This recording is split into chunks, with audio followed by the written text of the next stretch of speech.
يسألك الناس عن الساعة قل إنما علمها عند الله وما يدريك لعل الساعة تكون قريبا إن الله لعن الكافرين وأعد لهم سعيرا خالدين فيها أبدا لا يجدون وليا ولا نصيرا يوم تقلب وجوههم في النار يقولون يا ليتنا أطعنا الله وأطعنا الرسولا وقالوا ربنا إنا أطعنا سادتنا وكبراءنا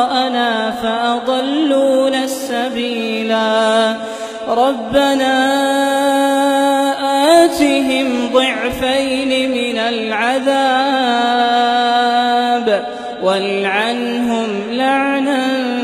كبيرا يا أيها الذين آمنوا لا تكونوا كالذين آذوا موسى فبرأه الله مما قالوا وكان عند الله وجيها يا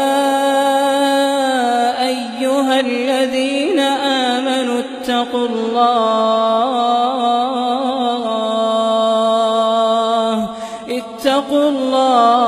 وقولوا قولا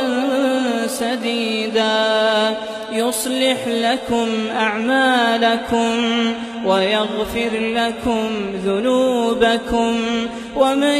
يطع الله ورسوله فقد فاز فوزا عظيما إنا عرضنا الأمانة على السماوات والأرض والجبال فأبين أن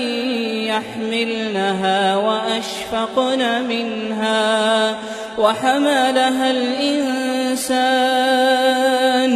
إنه كان ظلوما